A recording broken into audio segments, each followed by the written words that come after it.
Recording in progress. Hi everyone, welcome. I'm Nancy Hoffman-Vaniak, CEO of the Greater San Fernando Valley Chamber of Commerce, and welcome to our final policy on tap for 2021. Am I freezing? I am. Can you hear me okay? Hosted by the Greater San Fernando Valley Chamber. Over the course of this last year, Policy on Tap has brought together government and industry leaders to discuss the pressing issues of the day. From today's topic, infrastructure and the legacy of the Olympics, to entertainment, healthcare, homelessness, and more. While most of this discussion has focused on how these issues have impacted us during the pandemic and how we recover, today we're finally looking towards the future. With the Olympics coming to Los Angeles in 2028, and likely the World Cup in 2026, Los Angeles is making a commitment to build a legacy for the Games by investing in public transit, parks, and grassroots sports. Today, we have four amazing guest speakers who will be discussing the topic of travel and tourism and sharing their thoughts. I'm really excited about today's panel. It really came together really well. So I'm going to introduce to you David Siegel, President of the Los Angeles Sports Council. Chincy, is it Mouton? Chincy Mouton from the Director of Business. She's the Director of Business Connect, LA Sports and Entertainment Commission. Ernesto Chavez, Director of the Highway Program for Metro Los Angeles. And Mike Scholl, the General Manager of Department of Recreation and Parks from the City of Los Angeles. They're joined today by our moderator and our past board chair, Cindy Keitel from Cal Lutheran University. And before I turn it over to Cindy, I do want to thank our sponsors, Cal Lutheran University and Southern California Gas Company, whose support helped make this event this entire year possible. Thank you so much for helping us launch a new event. And we look forward to working with all of our sponsors and our members in 2022. So Cindy, take it away. Thank you. Thank you, Nancy. Before we begin, I want to explain today's format. Each speaker has been asked to give remarks on their topic for 10 minutes. They're going to be talking about how the Olympics provide an opportunity to build an infrastructure legacy for the San Fernando Valley and the greater Los Angeles area. We're going to be ringing a bell at 1 minute. And that's 1 minute before the time limit. So the speakers will know that their time is coming to a close. Following the presentation, as we've done on the other 5 events, we're going to have a prepared question and answer portion for our speakers, with each speaker having 2 minutes to answer. And then time permitting, we're going to take questions from all of you in the audience by you typing into the chat window. So, important thing to remember for our audience, before our panelists begin speaking, can you all be sure you're on mute? And it looks like most of you are, but I just want to double check, make sure everyone's on mute. And then Mike, you can come off mute when, when you're speaking. So with that, I'd like to introduce our first speaker, David Siegel. He is president of the Los Angeles Sports Council and the Southern California Committee for the Olympic Games. The LA Sports Council connects Los Angeles's many successful sports teams and leagues within the community. David will be discussing how the movement is about more than just hosting the Olympics, what sports teams are doing for the community, and how grassroots sports programs like Ready, Set, Gold are helping communities across Los Angeles. And before I turn it over to David, I just wanted to say I did a little bit of research on your background, formerly with the LA Dodgers, go Dodgers, and a little bit about the history of the Olympics. And for all of you on the call here, 1932, our first Olympics, risky, remote location. They weren't sure it was going to work. It worked. 1984, everyone held their breath. We weren't sure if the freeways were going to even clog up and everything shut down. Huge success. So we're coming back, and I think they're calling it a three-peat event. So with that, David, take it away. Well, thank you so much, and you're stealing my thunder a little bit, but I appreciate the research there. But no, seriously, thank you for having me. And you know, as a born and raised Angelino, I love this topic, and I'm honored to be part of this esteemed panel. As you mentioned, my background's with the Dodgers. I was there for 22 years, worked for all 4 LA ownership groups, started under Peter O'Malley and wrapping up with Guggenheim 3 years ago. I transitioned to the Los Angeles Sports Council 3 years ago. And I don't want to take for granted that everyone knows who the Sports Council is, so I'll just give my quick little spiel on what we were and what we are moving forward. As you mentioned, the Southern California Committee for the Olympic Games was actually started after that first Olympic movement you mentioned in the 30s. And that was really to keep the Olympic movement alive in LA and hopefully one day get the games back. The LA Sports Council was born after the Olympic movement in '84 to bring economic development to LA by bringing in large scale sporting events. And, for the first couple of decades, they absolutely did that. I would say for the last decade and a half, the LA Sports and Entertainment Commission has really taken the lead on that. So when we got the games back again, to your point, three-peat in 7 years from now, my predecessor decided to retire, and they tapped me to really curate narrative 2.0 for kind of these legacy organizations. And like I said, as a born and raised Angelino, the opportunity to really think through what that means and kind of have a broader impact than I had at the Dodgers was just an incredible opportunity. How we're really positioning ourselves now is really that 365-day-a-year support system for the sports business community here in this region. And really, and it sounds cheesy, but I really believe it, harnessing that kind of collective power of the sports business industry to drive positive impact in the region. And I would put community first and economic impact second, actually, now. So that just gives you a little bit of an idea of kind of our lane and how we bring value to the region. I think being uniquely positioned as a third party, we can do things and connect businesses and sports organizations, events, venues, in ways that they can't necessarily do on their own. Kind of our two tentpole initiatives are the LA Sports Awards that'll be going on in March, which is a celebration of the year that was in LA sports from the year before, and the LA Sports Symposium, which we're going to bring back after a couple-year hiatus, which I'll talk about, the economic impact report that we launched at that point. But that'll come back sometime this summer, and it's really a sports business focused conference that celebrates that the world of sports innovation and technology runs through this region. We've got the greatest sports community in the world. When you think about all the teams, the leagues, the venues, the businesses, and the community that supports that industry, it's pretty incredible. I mean, to think we've got 3 professional soccer teams, 2 of everything else, basically, it's pretty incredible. As I mentioned, just to give you an idea, we partnered with the LA Economic Development Corporation and launched a economic impact report of what really sports means to this region. And it was the most comprehensive study undertaken in the sports region in quite some time. In 2018, just to give some kind of high level numbers before we get into community impact, just the revenue impact is staggering. And this was a couple of years ago. We're talking about $6.2 billion in economic output, supporting over 40,000 jobs, labor income of 3.2 billion, translated to roughly about over 34,000 full-time jobs. It's estimated that this activity added $327 million in tax revenues for the state and local governments. But, sports is more than just economics. And, the events, the teams help to develop a new generation of fans that are going to support sports in this region and really innovation in this region for a long time.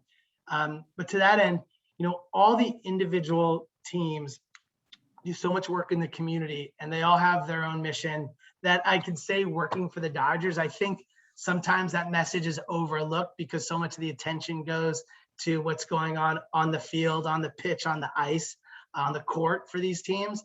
But a really cool example led by LA 84's Play Equity Fund.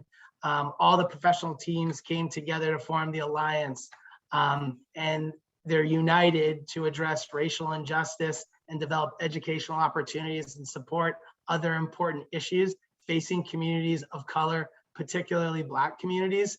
The teams will advocate for social justice, address disparities and take actions to help end racial inequality. You know, and that is, I think, one step that kind of the collective teams are taking together to kind of take one step forward in terms of this legacy component that I really want to highlight and kind of lean into here. Selfishly, I'm going to start with our own program, as you mentioned, Ready, Set, Gold.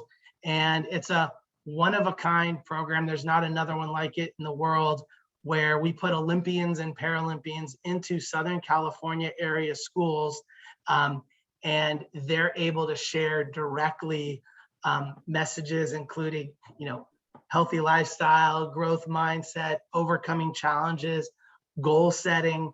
And interestingly enough, this program actually was born out of a failed Olympic bid. A bid that we put in 16 years ago, I believe, and it's still going on to this day. And it was such a great concept that sponsors attached themselves to it. And again, like I said, it's been going on now over a decade and a half. And I will say, one of the COVID silver linings we had is developing a virtual component. And so now it's allowed us to scale this program and get the message to kids in ways that I didn't think possible for a very, very long time. I mean, at our core, we're the in-person component. We put Olympians and Paralympians into schools in their own communities. And basically, so that the kids can see that they can be champions as well. And my Hollywood ending to Ready, Set, Gold, I don't know if I'm going to be around to see it, but would be if one of the kids that is in one of these schools here in the LA region that's spoken to by an Olympic or Paralympic champion competes in the 28 games in 7 years from now. So to be determined, but that's kind of my hopes and dreams there on that.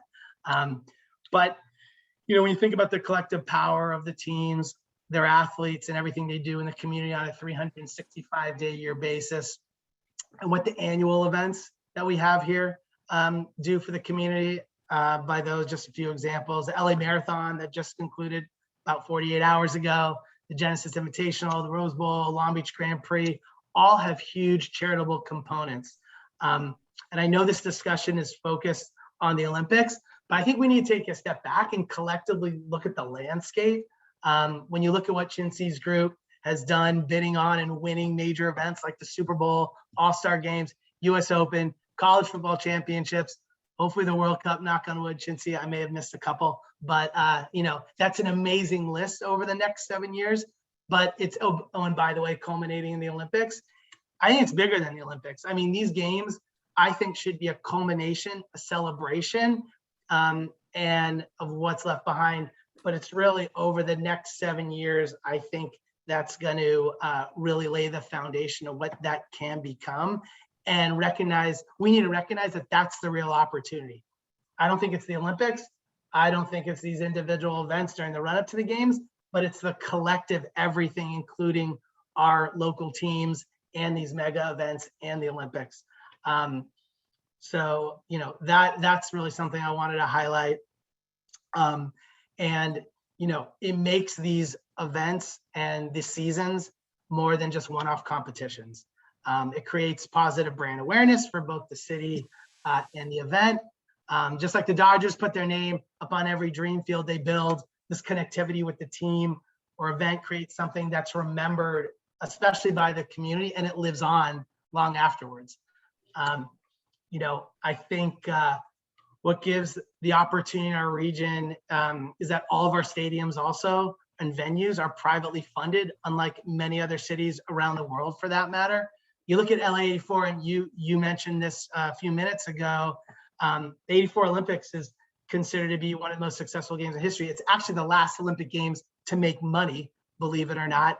And we've got huge expectations for the 28 games as well. And, you know, since then, the LA 84 Foundation has continued to give back with the surplus from those games, continue to give back to the community in ways that keep the legacy of the games alive almost 40 years later. So, you know, the role of sports in the community industry is very important for many reasons. I mean, again, we mentioned the economic impact, the jobs, the unity within the community, which I think is so important these days. City pride, togetherness, camaraderie. It helps communities get active and increases possibly kids, positive role models for our kids, and helps promote healthy lifestyle. So all this being said, I know my time is up and I could keep talking for a long time on this, as you guys can tell. I'm most excited about all that we have going on and how we're going to leverage not only the Olympics, but also draft off of what's already being done currently in this market, all those amazing events that Chintzy's organizations bring in, and specifically how we look to the role sports has on community impact and social change, I think is going to be staggering when we look back 7 years from now. So thanks for having me. Love your enthusiasm, David. Thank you for all those tidbits. Before I go on to the next speaker, I wanted to say I'm right now on the Cal Lutheran campus looking right at the LA Rams. They're on our campus here practicing and are part of our community as well. Yep. So I'd like next to introduce our second panelist, and that is Chintzy Mouton.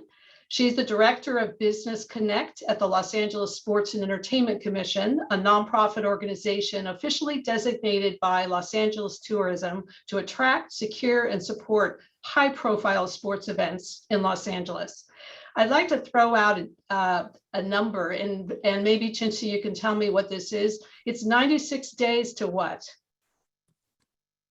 Super Bowl 56. All oh my right, here we goodness. go.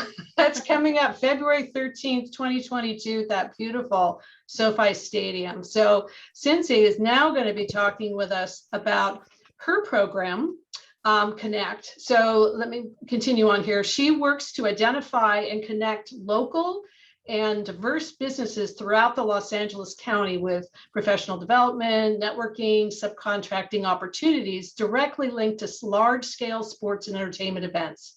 She's going to discuss how these large events can help small and diverse businesses across our region. So take it away. Thank you, Cindy. Appreciate that introduction. And David, that was a great discussion as well. I really appreciate all the work that you're doing within the sports community. And I like how you said it's not just about the economic impact, but it's about the community engagement and the social impact. And that's what I've spent the last 7 years doing, is community engagement. I first started off in the engineering industry and then made my way to sports. And so most recently I was in Atlanta and worked on the 2018 College Football Playoff National Championship, Super Bowl 53, and then the 2020 Men's Final Four that never took place, all in a community engagement capacity. So that is something that's near and dear to me. But Los Angeles is new to me. I am new to Los Angeles, so thank you all for embracing me. And I love my new role as the Director of Business Connect for the Los Angeles Sports and Entertainment Commission. So really, Business Connect is a supplier diversity program. We link local and diverse businesses with contracting opportunities related to large-scale sporting events. So right now, we're strictly focused on the Super Bowl. We're working in conjunction with the NFL, and we've identified 225 businesses that are either minority-owned, woman-owned, LGBTQ+ owned, or veteran-owned. These businesses have been in business for at least 3 years and provide a good or service that is directly related to sporting events. Well, I shouldn't say sporting events, but events in general. So that can be anything between audio visual, barricades, staging, security, decor, signage, printing, all the things that you see behind the scenes that people don't necessarily think about. We have the suppliers that help bring these events to life.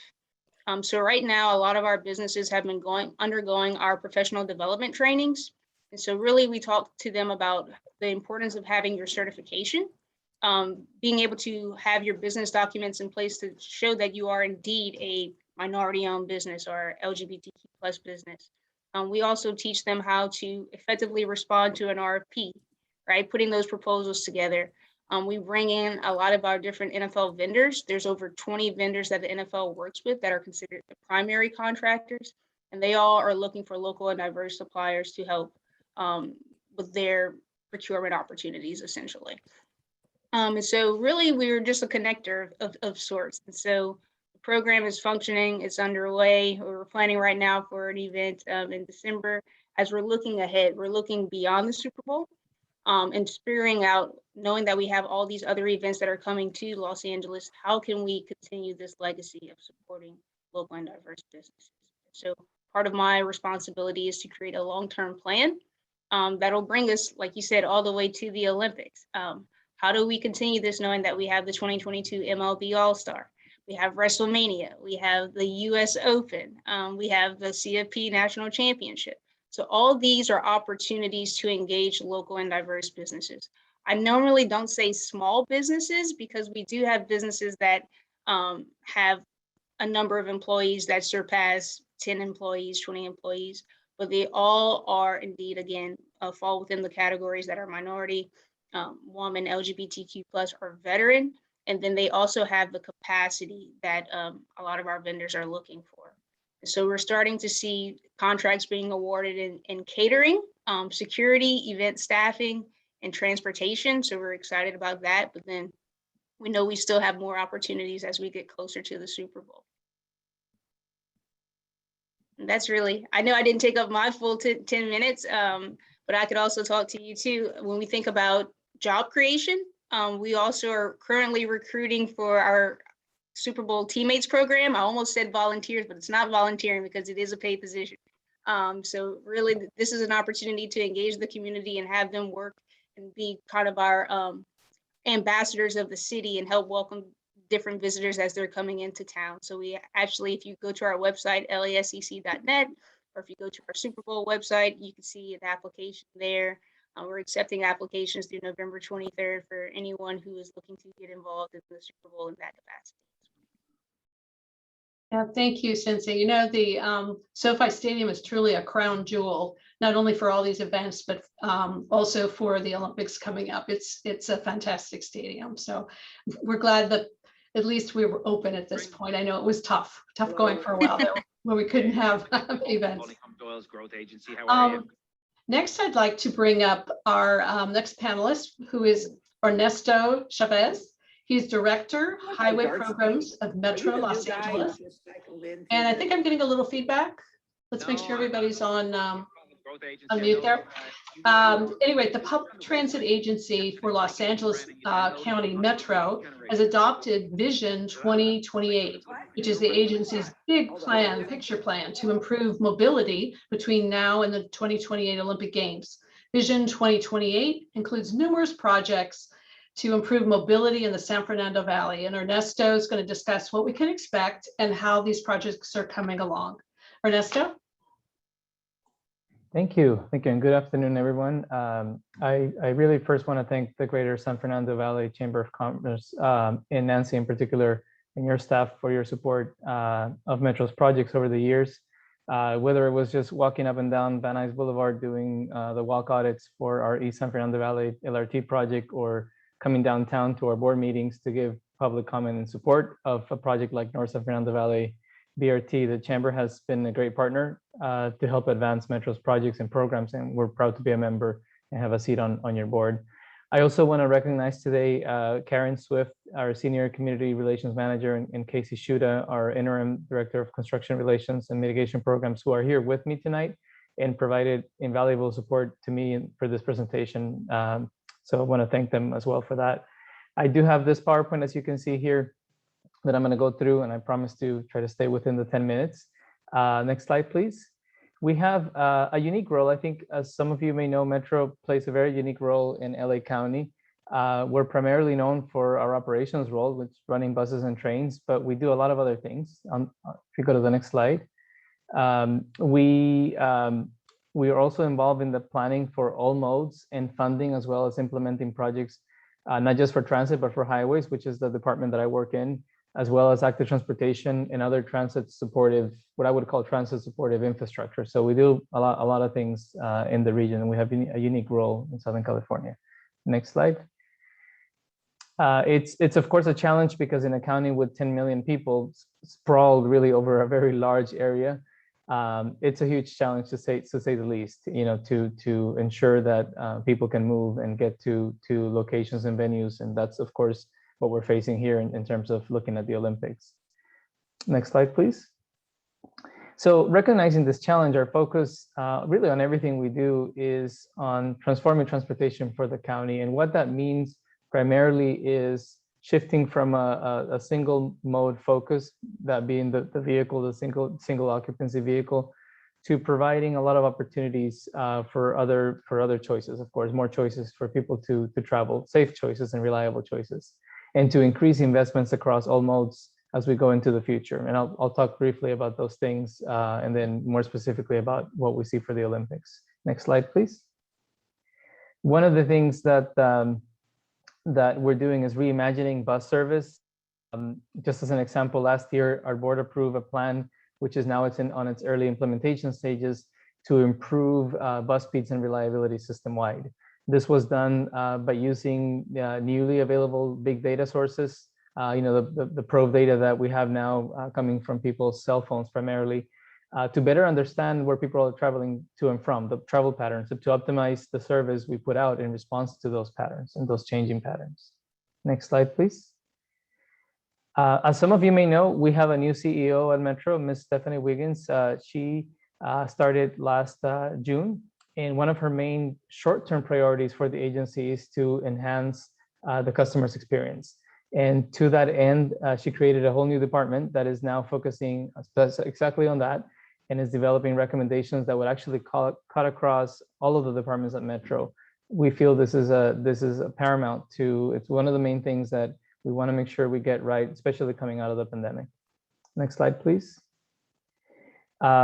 This is just to emphasize, I think it almost goes without saying, but for us as a transit agency, safety is always our #1 priority. And we're gonna emphasize that even as we look at future projects as well. Next slide, please. With that, and also with the customer experience recommendations that we're developing, hand in hand goes security. Security in our systems is one of the major issues that we see, again, coming back from the pandemic in terms of people feeling safe riding our system. Recognizing the importance of issues like persons experiencing homelessness in our service. That's also a department that has been sort of given its own role now within the organization as part of our most recent reorganization to provide more emphasis and resources to in that area. Next slide, please. This is where, as I mentioned, we expand our role as a planner and funder for streets.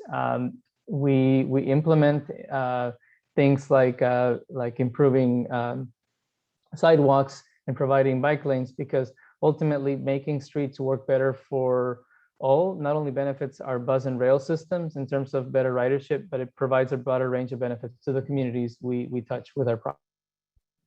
Next slide, please. Since the passage of Measure R back in 2008, probably most of you remember, we embarked in a very ambitious infrastructure program, one of the biggest ones in the country, if not the biggest one in the country, at least back then, and with some of the nation's biggest projects being built here in LA. And as you'll see in the next slide, we continue that with Measure M back in 2016. Next slide, please. Yeah, this is, I know it's probably too small to really look at the details of the projects, but these are the totality of the projects in Measure R and M. The people of LA County, we think, communicated with a resounding voice the approval of Measure M. Voters passed this measure, which actually has no sunset, by the way, with a 71.115% support, which was really. Next slide, please. And here's where we want to get a little bit into the Olympics. So our overall goals are to ensure that Metro is established as a leader in providing transit services for the games, and to ensure that our plan is integrated, of course, with the overall Olympic transportation plan. There's going to be a plan with a network of dedicated lanes, for example, just to give you an example of something that's going to work at a regional level. And of course, those lanes are going to help carry the athletes. They're going to carry the people that are working in the games, and it's going to be integrated, of course, with our system. We want to establish a clear vision as to the state and federal funding and expedited actions needed to ensure that any projects that we advance or try to advance related to the Olympics are completed on time. We have 7 years, but that, as any of you who have worked in infrastructure, 7 years is not a lot of time. So we have a lot of work to do in those 7 years. Next slide, please. In terms of the investments that we're looking at, and somebody mentioned earlier that the word legacy, and that's really what's driving this. I think we really believe that we're looking to have legacy investments here. Those projects or the investments must align, of course, with the core goals that have been set for as far as transportation goes for LA 28. And those are to move constituents efficiently and effectively, of course, to move spectators and workforce via the existing and enhanced public transport system.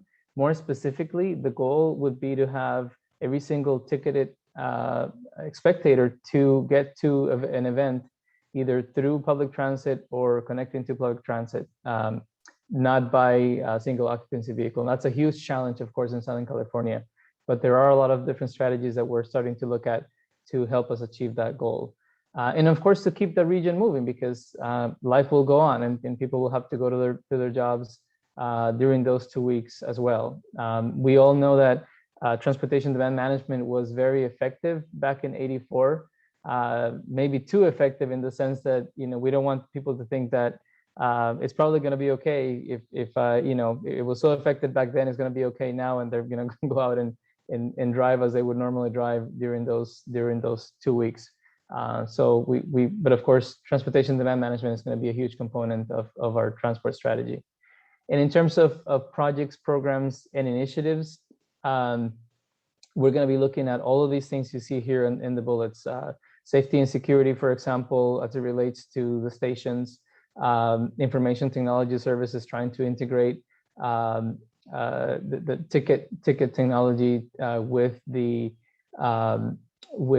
transit passes, transportation demand management, as I mentioned, capital projects beyond the ones that we're already in our books, but new capital projects that can be done between now and then that would supplement or complement our system. Operational improvements to improve speed and reliability of our buses. For example, bus-only lanes on some streets. Customer experience improvements.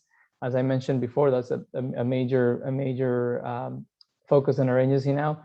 And first and last mile improvements. First and last mile, of course, are those improvements that are going to help people get to the transit hub or the train station, whether it's providing bike lanes or on-demand services to get people to the stations, so things of that nature. Next slide, please. Okay, so the way we're looking at 28, it really fits within our Metro Vision 2028, which are essentially our strategic plan for the next few years. And that vision is a comprehensive and collaborative approach to transforming mobility all across LA County and for LA County residents. It aligns Metro services, programs, and projects towards a unified vision of planned improvements over this next decade. Specifically, we're looking at transforming mobility that goes beyond individual public transit to include traffic reduction, to include things like Metro Micro, which is a new service, fairly new service, which we have out there. Public-private partnerships to help us expedite delivery of our projects.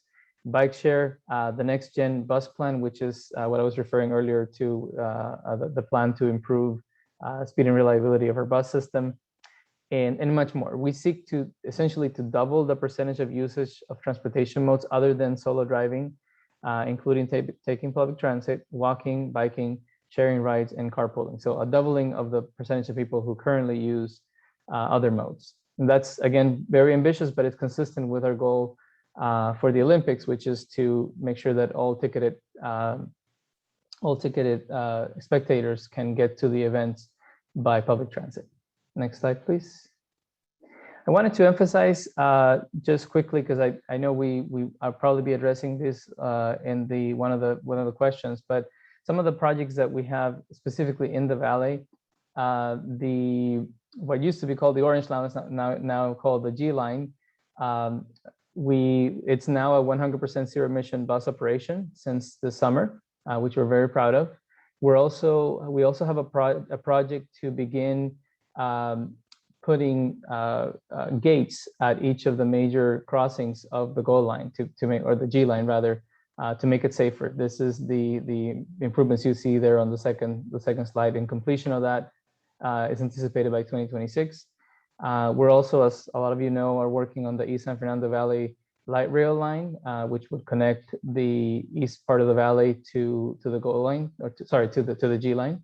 The record of decision for the environmental document for that project was approved recently, and we're working to secure funding to establish a completion date, hopefully before the Olympics, but it's not for sure yet, again, depending on funding.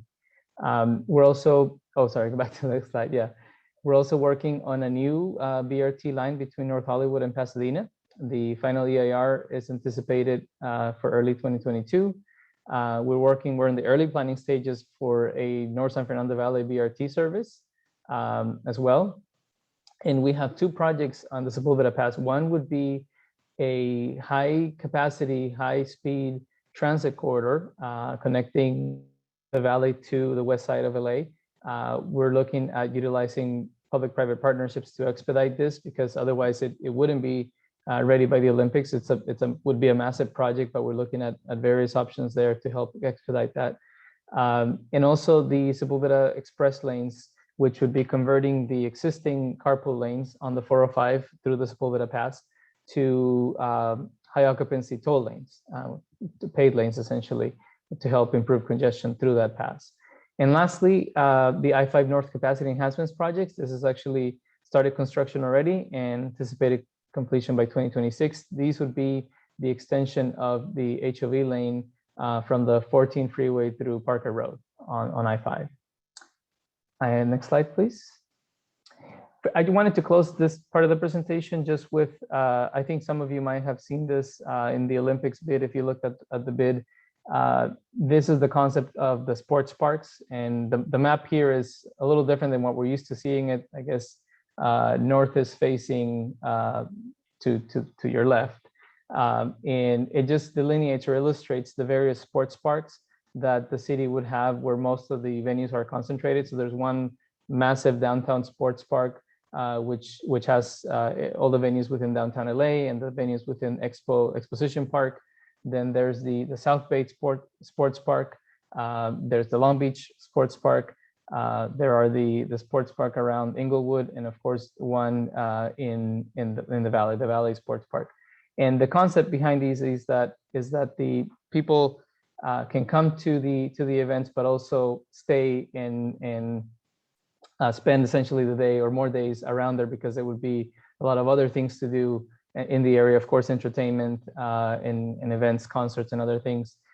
So we're looking in our planning for transportation for these games, we're looking at that concept and providing enough resources to for people to come to the sports park, stay and for longer than just the games, and then be able to get back home safely, again, using public transport. I believe that's the end of the slides. This is just an image again from the bid, illustrating the concept of the sports parks. And thank you for your time, and I'll be happy to answer questions at the end.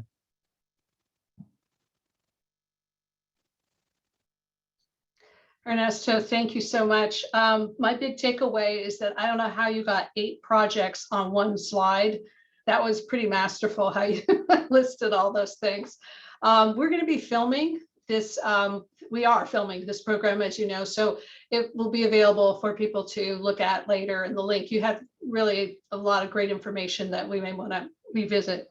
Anyway, thank you so much for that. And now our final speaker I'd like to turn to is Mike Shull, who's the general manager for the Department of Recreation and Parks for the City of Los Angeles. And in addition to building roads and transit projects, Los Angeles civic leaders have committed to building other types of infrastructure between now and 2028, including improvements to our local parks. So the department's receiving a grant now, LA 28, for $160 million to support citywide youth sports and fitness programs, which will help build a continuing infrastructure and legacy of human capital, in addition to, you know, the basic infrastructure that they're putting in place that will last so much longer after the torch goes out at SoFi Stadium. So with that, Mike, if the floor is yours. Thank you, Cindy. It's a pleasure to be with you guys this afternoon. Good to be with the other speakers. And Mike, we are having some problems with your mic. It's cutting in and out. Need 1 minute.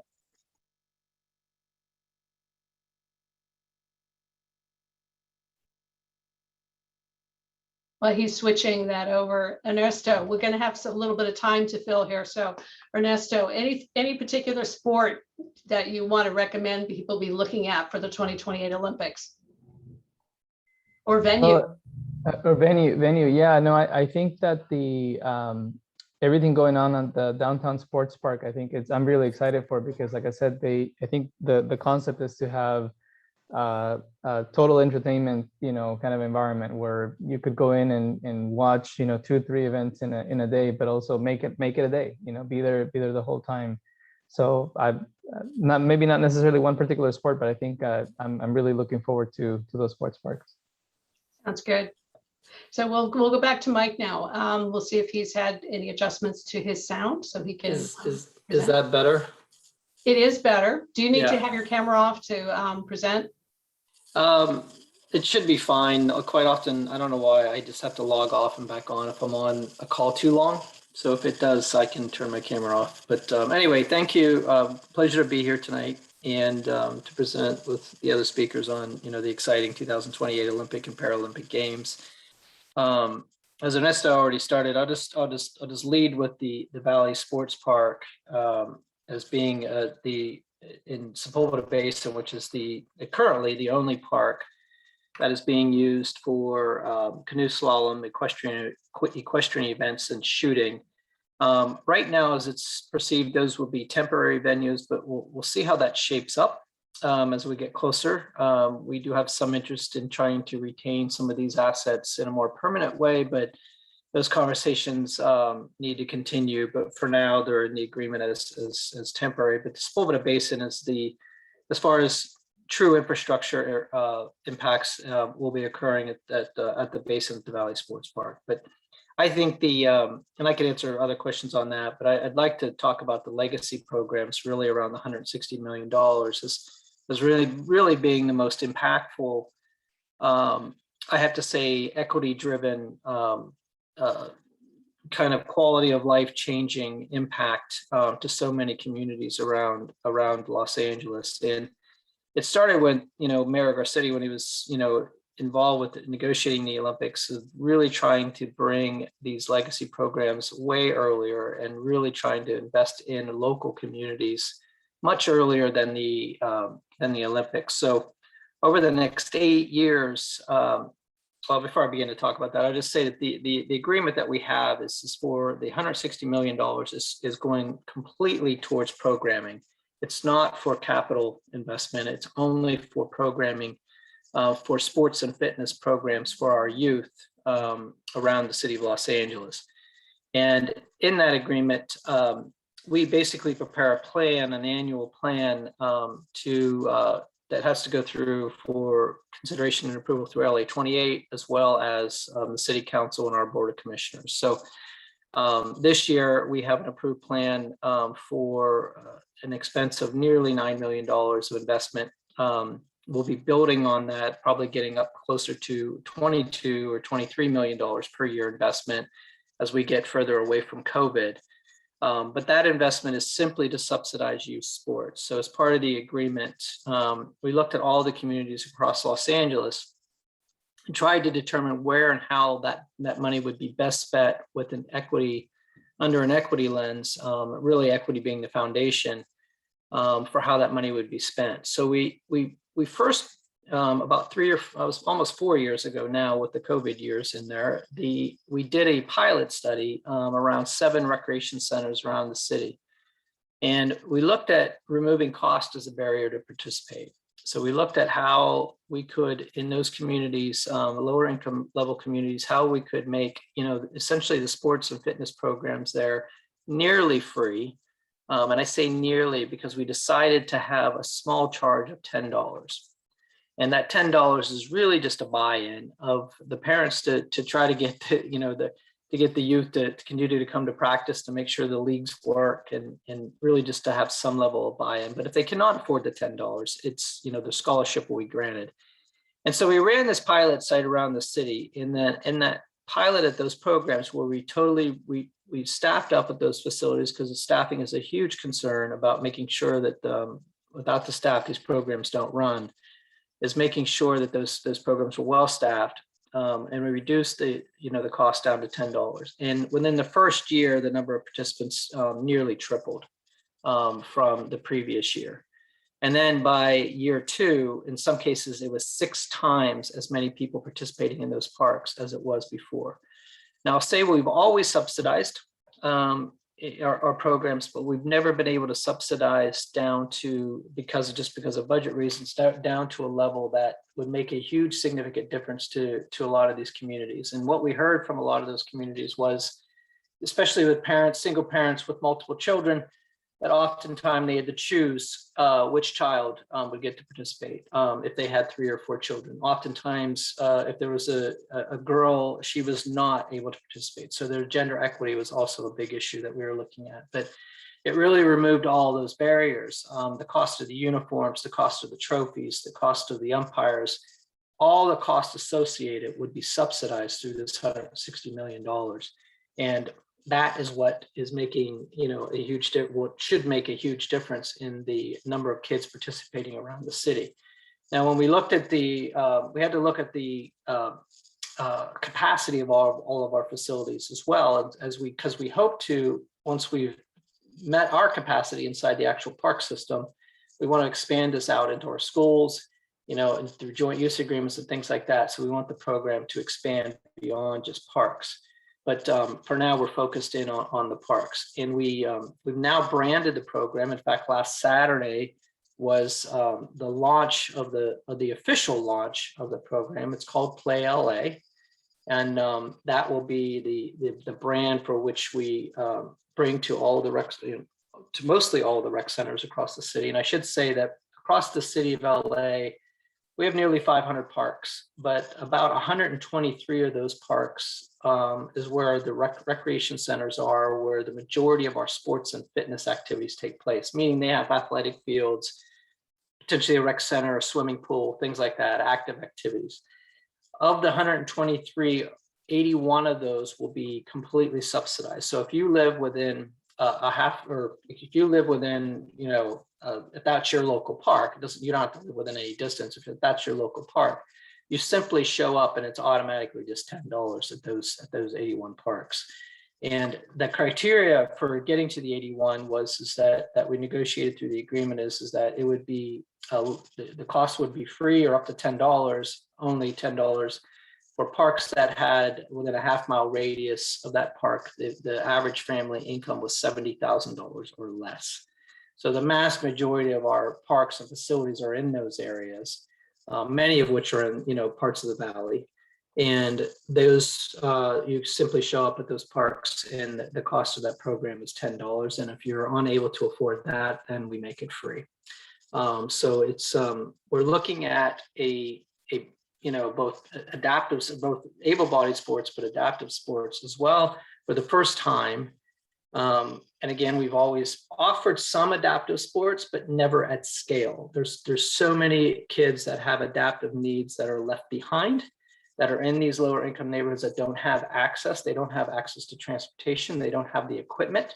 They're likely never will be able to participate in their local park through a sport and fitness program. But now this program, through this money, will allow us to transport those kids, allow us to buy equipment for those kids, and have them participate in programs at their local park as well. So it's really, the program will be for an adaptive sports program, for the first time, it will truly be institutionalized inside of recreation and parks.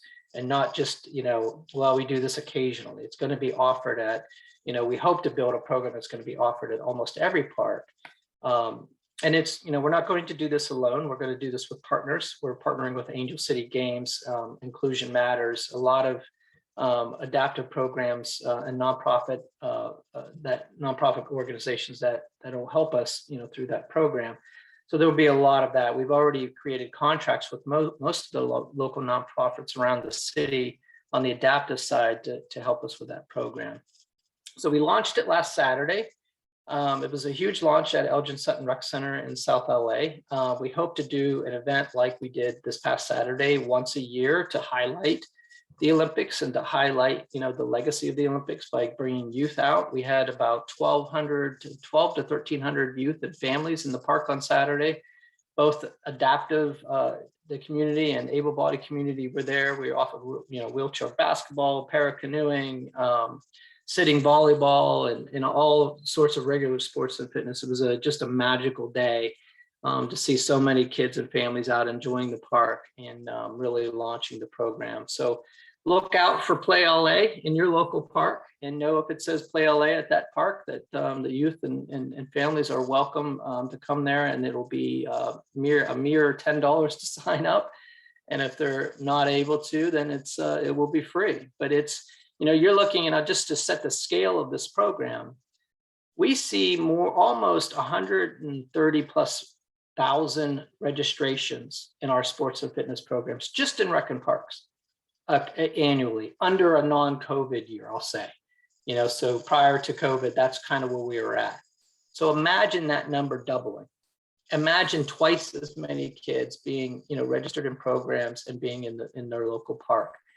That has impacts beyond just quality of life. It has impacts related to, kids with, involved in crime and violence and getting them off the streets.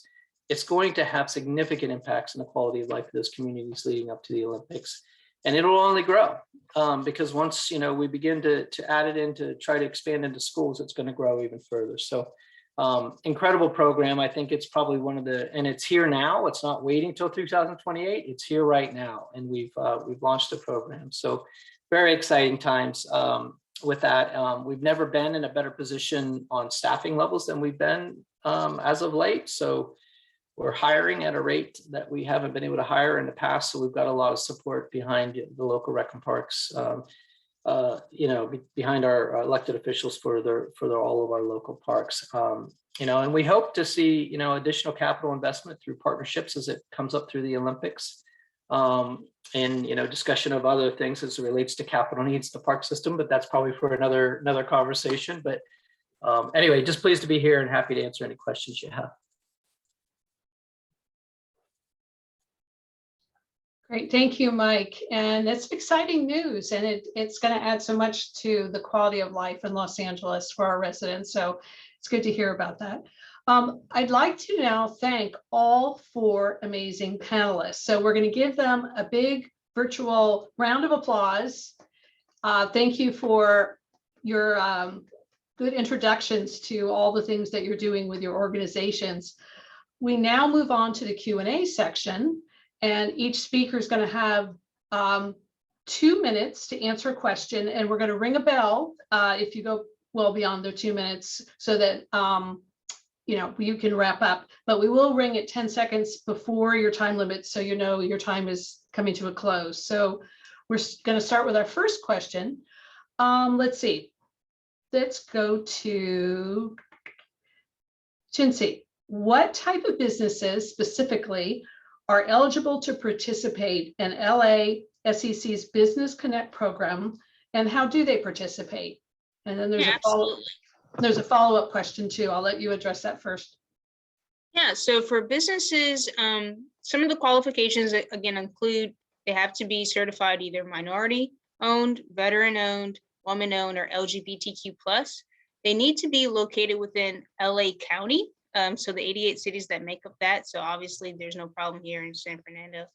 And then also you need to provide a good or service that is directly related to these events. So we have over 30 different disciplines. And as we look at our different events that we have within the next 7 years, we'll also speak to the event organizers to see if there's other disciplines that we can add.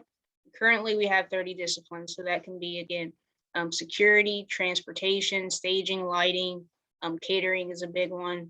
And then white glove services, decor, furniture rentals, those type of things that you see behind the scenes. So that's really, and then we have a vetting process that we do. We want to make sure that businesses indeed have the capabilities to meet the needs of our event producers and our organizers. And so just making sure that you are indeed located here locally, that's important, is that we're driving jobs to our local businesses and not necessarily outsiders. So that's important to us. And then just, do you have the capacity? Can you deliver? What type of experience do you have? Have you worked on other events before? So that's really the major qualifications, I would say. Okay, and you've answered a bit about how they help local businesses. They're obviously bringing them more business. And once they join the Business Connect, though, what does that mean? Do they go on the list for future? Is it just for this one event, the Olympics? Yeah, how does that work? So the way it works is right now we're strictly focused on Super Bowl. And so the 225 businesses that are part of the program right now they're listed in what is called the Business Connect Resource Guide. So that is essentially a directory that includes their company profile, their contact information, and then also links to their social media accounts. So 225 businesses that we currently have will keep within that list, but then we'll also open up another application process and accept more businesses as we speak with the event organizer, someone like the college football playoff, to learn what additional disciplines do we need and what are some areas where we had less businesses in a specific discipline where we can add more. So there will be another application process as we host more events in the future. Where can people find these applications? Is there a website or some location? Yes, absolutely. I know our chamber's been putting information out, but where can where else can you get it? Yeah. So obviously when we launch, we'll have a whole campaign and we'll reach out to the local chambers, but our website is lascc.net. So that stands for Los Angeles Sports and Entertainment. So lascc.net, and that's where we'll post all the information and also open our application process there as well. Great, thank you. So my next question is to Ernesto, and you've created and detailed such an amazing plan, the Metro's Vision 2028 strategic plan, and a little bit about the goals for fulfilling this plan. Can you elaborate on that? And also, there's been a couple of little angles come up on the chat and some thoughts I had. And one of them was about, can you elaborate on security? If you're, what's changing with security, if anything, and if you're hiring more actual personal security. You did talk about gates at one point, like gates are going to help with people not going into a certain area. But also, what about staggered work hours, truck schedules? Where's all that going to fit in? Okay, thank you. Yeah, I'll do my best to try to touch on all of those. I did touch on the Vision 28 during my presentation, so I'll just briefly say that the vision is to align services and programs and projects towards a unified set of plan improvements over this next decade. So first of all, putting the customer first and prioritizing the movement of people over vehicles, and using our existing networks much more efficiently. I think there's a lot of there can be a lot of sort of unused capacity in the system, right? There's a lot of inefficiency, and we're looking to do away with that or try to use our system as best as we can. Beyond individual transit projects, we also want to include things like traffic reduction. So we're advancing the traffic reduction or congestion reduction program. That technically means additional toll lanes. You know, that we have a project on the 105 that we're going to convert. We're trying to convert the HOV lanes to HOT lanes, as I was mentioning also for the Sepulveda Pass. I mentioned also Metro Micro, which is an on-demand type of service to get people to stations and to do short trips. Public-private partnerships, again, to hopefully advance projects with funding that would otherwise not, if we just rely on our own local sources, Measure R and Measure M, we wouldn't be able to expedite those or accelerate those projects. Metro the bike share program, which we're also trying to expand, and improving our sort of our bread and butter, which is our bus system, right? Improving the reliability and speeds in our buses. I think it's critical, and it's critical part of this vision. Overall, the goal is to, as I mentioned before, double the percentage of usage of transportation modes other than solo driving. And that's a tall order, but I think we think it's achievable. In terms of safety, Yes, absolutely. Gating transit corridors is really important. That's been demonstrated, I think, nationally that is a huge factor in terms of improving safety on the streets. I mentioned that right in the valley we have the G line project, which we hope to. In fact, next week we hope to test first of its kind railroad style crossings at the gates at Havenhurst Avenue. Again, starting next week as a pilot, but the project itself will be completed by 2026, and it will install gating system on all the G line, similar to other metro lines now operating in LA County. We also plan to upgrade the bus line with grade separations at busy Sepulveda and Van Nuys boulevards, and adding bike path improvements as well. In terms of safety and as it relates to the Olympics, it's absolutely a major factor. I think in us putting together this essentially a project list that we're trying to compile with projects that we can seek funding for, basically tying them to the Olympics or drawing on access to the Olympics. These projects have to have, as I mentioned before, also this legacy to them, right? That they will leave a lasting legacy in the region. I think safety projects are needed now, and we can definitely justify, improving safety at our stations, improving safety in our systems, because we want obviously a safe system for the Olympics. So we do have those types of projects, CCTV camera type projects, for stations. Improving overall accessibility and safety around the stations. Great, thank you. Thank you. So my next question goes to Mike. And since we are a San Fernando Valley Chamber, can you tell us about specific projects that the department's working on for the San Fernando Valley? And for example, what improvements can we expect at Balboa Park? Are there any valley parks that receive investments from this, like Hanson Dam, that sort of thing? Yeah, there's, outside of the Olympics, we have annually, we probably average probably $50 to $75 million of investment through a variety of sources, grants, Quimby, but the mass majority of it's through grants, investment in our parks. And I should mention that we received on this year's budget, and I see Carl from Councilmember Corian's office is on. I want to thank the council member because he helped us get $75 million in deferred maintenance money in our budget this year, which was just approved. So you should expect to see kind of throughout the park system is improvements to restrooms, lighting. We're trying to, or athletic fields. We're really trying to invest in ways that we can increase capacity in our parks to get more kids and families using the park system. So adding lighting to a field and assuming, that field can be lit and is supported by the community, because there are issues around lighting fields with relate to communities. So, but anyway, there are projects related to that. We're investing in a lot in automated restrooms throughout parks across the city, including the valley, meaning that there's self-cleaning restrooms that we're trying to invest in. We have one. Our first one was in the valley at North Hollywood Park. And again, that was through our partnership with Councilmember Corian. But we're trying to, really step up our investment particularly around our restrooms, lighting projects, synthetic soccer fields, anything that could promote additional use of a park.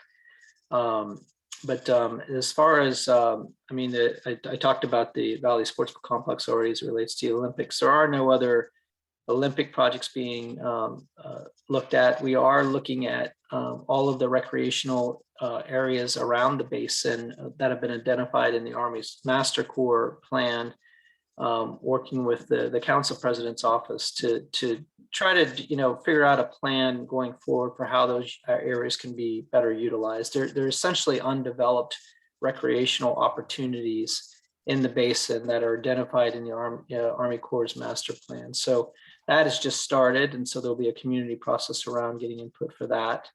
But generally speaking, that's it. There's been, you also see a lot of investment in playgrounds, and you should be seeing investment in playgrounds around your local parks in the valley. we're looking at the other big investment. And I could send out Cindy the list of the childcare facilities, but as part of our budget, we're going to be investing in childcare once again, where we'll be reopening licensed childcare at 10 facilities across the city. And I know there are a few of them located inside of the 10 are located inside the valley. We can send that list to you, but it's once again reopening some of those facilities to bring childcare, licensed childcare, particularly from 2 to 5, ages 2 to 5 preschool age back, to give parents a place to bring their children. Certainly the pandemic really shined a bright light on the need for childcare. So we're looking at all that as well. That's important. Thank you on that. My next question goes to Jincy. And I want to mention first, Nancy wanted to remind everybody that to go for the chamber members, please go through the Business Connect through the chamber. Next, I'd like to, go through your question, which is, with so many sports and entertainment events taking place downtown, how can the Valley businesses that aren't eligible to participate in Business Connect take advantage of these events? Yeah, I think there's plenty of opportunity. When I look at something like even just the Super Bowl, that's 7 to 10 days of events, right? And it's not all in downtown, it's spread out. And so there's different activations, there's different festivities that businesses can get involved in, the community can get involved in. And so really it's not limited to downtown. So I do want to remind that to folks that it's not centrally located in Los Angeles. It's really spread out across the region. And when I look at Business Connect, we have at least 65 cities and communities that are represented, because again, we opened this to all of Los Angeles County. And so we opened it to all the 88 cities. And so having 65 cities represented in the first year, we're pretty proud of that. And I do want to thank the chamber, because you guys were very supportive and helpful when we were in the recruiting phase for the first year. And I do see that Dora with Yuka's Restaurant is on the call. So thank you so much for all of your support. Great. Our next question goes to Ernesto. If you can tell us more about, and also give a status update on the San Fernando Valley projects that Metro is working on and the funding of these projects. Sure, I'll touch on a couple. I know I touched on the G-line improvements in my previous question, so let me focus now on the East San Fernando Valley light rail. As I mentioned during the presentation, this project will give the Valley its first light rail line since the 1950s, believe it or not, running on Van Nuys Boulevard, again connecting to the G-line. Earlier this year, the FTA, Federal Transit Administration, granted Metro the record of decision for the project that culminates the environmental phase. And officially certifies that we fulfilled all the federal guidelines for the environmental analysis. And it makes it eligible, of course, for federal funding opportunities. So the Metro Board has prioritized this project to compete for FTA's, what's called the Expedited Project Delivery Pilot Program. And we're hoping that the Olympics will create new opportunities to fund this important project to serve the Valley. And again, one of the many opportunities that we see in terms of aligning Olympic funding for expediting projects. I also wanted to touch on the Sepulveda Transit Corridor. As I mentioned, Metro seeking potentially to expedite through using public-private partnerships. This project would entail a high-capacity, high-speed transit connection between the Valley and the west side of LA. We have issued notices to proceed to private sector teams to officially begin pre-development work on the project and to create concepts for us. We're scheduled to begin that scoping process. The first step is, of course, the environmental review. And Metro has identified $9.5 billion in local sales tax, again, measured R&M, in this case, M, for the project. It's also one of the projects that will be seeking federal funding through FTA's Capital Investment Grants Program. So it's a priority for the board. One other project I wanted to highlight again in my presentation was the express lanes, again, through the Sepulveda Pass, which will be looking at converting the existing HOV lanes to HOT lanes through the Sepulveda Pass. And this will include, of course, new overhead tolling systems and signage on the adjacent portions of the 405 corridor. Right now, it's in the environmental review phase. and we just finished scoping last month for the project. If we have more time, I can highlight other projects, but for now, in the interest of time, I'll stop there. Thank you. We actually, in the interest of time, we just have a wrap-up question for Mike, and then we'll go to the questions in the chat. And I'd like to ask Fayumi or Nancy to perhaps read those off. Mike, any last thoughts on building the Olympic legacy now through grassroots and youth sports programs? Only through what I've already talked about is through Play LA, and what I probably failed to mention is that we've created an app. It's a LA Parks app that makes it a lot easier for people with families on the fly. You don't have to be on the website. It's you can download it on any phone. You can sign up for our rec programs. It'll tell you exactly what's available and what programs are being offered at what parks. So there's that's actually a pretty significant change from where we were at. I would describe our registration system, which we automated, as clunky. So it's been vastly improved. And so I would, share that with you to spread the word on that as well. But truly, this is a transformative program. I can't say enough of, what the expectations are about the changes that this is going to have in so many communities across the city, being able to essentially offer all of this for at a low to free charge. So probably all, I probably said it all about Play LA, but that is definitely going to be, it is and I'll just say this, it's by far the largest subsidized equity-based program that we've ever offered in Los Angeles. And as far as I know, there's never been anything offered to this scale anywhere in the country. So this is all happening right here in Los Angeles. So it's a lot for us to be grateful for, to leading up to the Olympics and Paralympic Games. Great, thank you. So let me now turn it over to Fayumi. I was going to do it. Yeah. Do you want me to do it? Yeah, Nancy, are you going to do it? Sure. Sonia had a question, but it might have been for David, and he's gone. Can you talk about some of the less obvious ways the Olympics is anticipated to potentially impact the city, aside from the economic and traffic impact, both the best practices to emulate and pitfalls to avoid? Anyone want to take a stab, or is that for David and he's not here?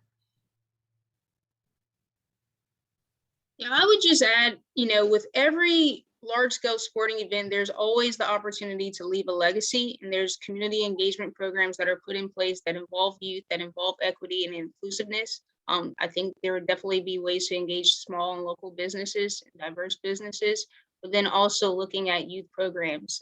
So obviously there's LA 84 and their Play Equity Fund. So I think you'll probably see some things there. I can't really speak to it because I'm not with their organization, but I would imagine that there will be a huge youth focus. And then obviously there's the infrastructure that's in place and all those things. Are there venues in the games concept? Are the venues in the games concept firmly decided, or is there any chance of adding additional Valley venues? This is Mike. I would say that as we I think there's probably a chance that things could change as it pertains to how they're planning. But I mean, I would just say that there's a chance that there's whether a sport is added, but I think that something has to fall off for something to be added. But I definitely think there's a chance. I also just wanted to say really quickly that as it pertains to legacy, the thing about this money as well, we'll be able to offer a lot of Olympic type sports in partnership with a lot of the NGOs, particularly like USA Swim, USA Judo, USA Field Hockey. We've already got partnerships with those organizations, and they're already working inside of our park system. So that's yet another piece that'll really bring the attraction of the kids and excitement of our youth to the upcoming Olympics, because they will actually be participating in things like track and field and things like that in the park system that we didn't used to offer. Great. Chincy, someone asked for the Business Connect, that's for LBE, women, WBE, all the different certification series type businesses, right? Yes, so businesses within the program are either minority-owned, woman-owned, LGBTQ+, or veteran-owned. So WBE, that's obviously woman business enterprise. And it'll be MBE minority and the So disadvantaged when we say community one? LBE, that only means local business enterprise, and that's not necessarily a certification that we accept, because Okay. you can be local without being a woman-owned business or a minority-owned business, LGBT or veteran. So we need to know that you fall within those historically disadvantaged groups. And then what about DBE, disadvantaged? Yes. Okay. Again, you just have to fall within being either minority-owned, woman-owned, LGBTQ+ or veteran. Okay, great. Is there going to be an attempt to have citizens stay off the highways like what was done in 1984? So this is probably for Ernesto. Or are we all going to take part in the festivities? Well, we definitely want everybody to take part in the festivities, but we're hoping to get people there by transit, I guess is the ultimate, the answer to that. But yeah, absolutely, that falls into the category of transportation demand management. And what we're gonna try to do is, which we're already trying to do is encourage people to do what we're doing right now, right? Working from home, at least during that time, emphasize that and emphasize the use of transit, public transit, to get to their destination. So a lot more. There is a pretty robust set of, again, transportation demand management strategies that we're working on now with LA 28 folks, and also our mobility partners like the City of LA, Department of Transportation, and Caltrans. So I don't want to say that we don't want people to join the celebration, because we do, but we want them to get there by public transit. Well, that's all the questions I have in the chat.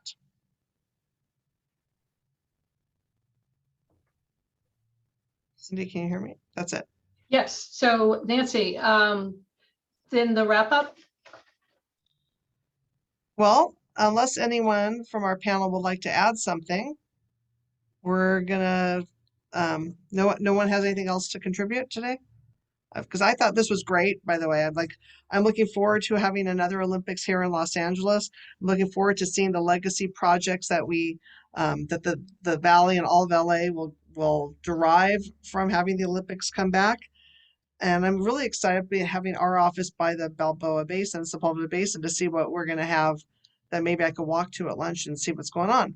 So with that, I want to say thank you again to our guests, David Siegel, Chincy Mouton, Ernesto Chavez, and Mike Scholl, as well as our moderator, Cindy Keitel. I want to express again a big thank you to our sponsors, Cal Lutheran University and SoCal Gas, who made our entire series of Policy on Tap possible. Let's give everyone a big round of applause. This is our last Policy on Tap for 2021. It's really weird to say, right? That we're going to be in 2022 pretty soon. Hopefully, Policy on Tap will be back in person at a brewery tap room, hence the tap. But it's nice to be able to pull all of you together virtually, because sometimes it's harder to get everyone together. So we will probably alternate that, but we'll encourage everyone to get a beer from one of our Valley breweries.